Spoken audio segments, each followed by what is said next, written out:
Assalamualaikum warahmatullahi wabarakatuh. Perkenalkan, nama saya Salma Indani. Saya dari Prodi Perbankan Syariah. Eh, Video ini untuk memenuhi tugas mata kuliah Ekonomi Keuangan dan Moneter Islam. Hari ini kita bakal bahas topik tentang isu-isu kontemporer dalam ekonomi dan keuangan Islam. Nah, yang pertama itu ada ekonomi Islam kontemporer. Pertama-tama kita nih kenalan dulu dengan apa itu ekonomi Islam kontemporer. Simpelnya adalah sistem ekonomi yang dasarnya itu nilai-nilai Islam, jadi segala aktivitas ekonomi mulai dari produksi, distribusi sampai konsumsi harus sesuai syariat. Yang pertama ada masalah perburuhan. Nah, itu pekerja itu penting banget buat jalannya usaha. Kemudian Islam ngajarin supaya pekerja diperlakukan adil, dikasih kontrak kerja yang jelas, upaya layak, bahkan boleh ikut punya saham perusahaan atau bagi hasil. Kemudian ada zakat dan dana sosial juga bisa bantu pekerja yang kesusahan. Nah, kedua, kita pengentasan kemiskinan.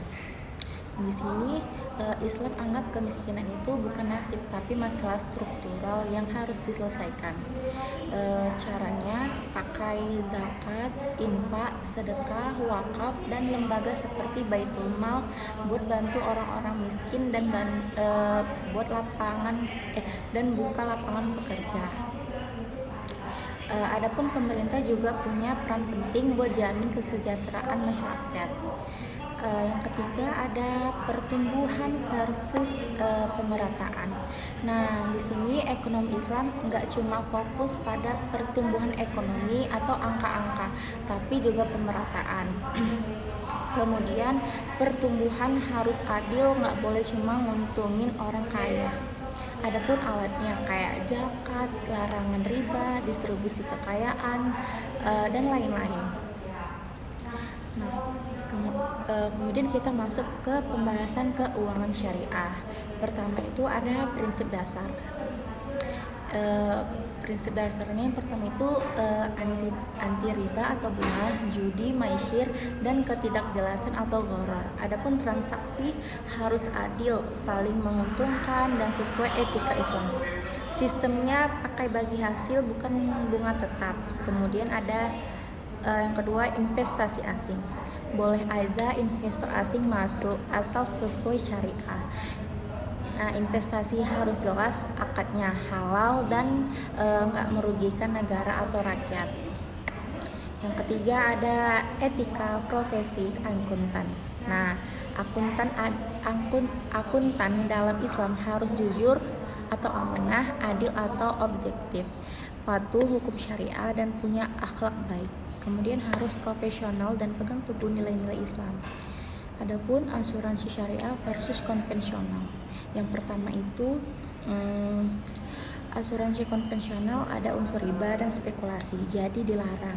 Kemudian asuransi syariah itu tolong-menolong antar peserta, bukan jual beli risiko. Dana dikelola transparan, untung bagi adil, nggak ada bunga. Kemudian nih kita masuk ke pembahasan monopoli dalam bisnis syariah. Monopoli itu kalau satu pihak menguasai pasar demi keuntungan sendiri. Dalam Islam, monopoli yang merugikan orang banyak itu dilarang. Pemerintah boleh campur tangan, kayak nyita barang kalau perlu, dan bikin harga adil. Tujuannya biar barang penting nggak cuma dikuasai segelintir orang. Nah, mungkin itu aja pembahasan dari saya. Wassalamualaikum warahmatullahi wabarakatuh.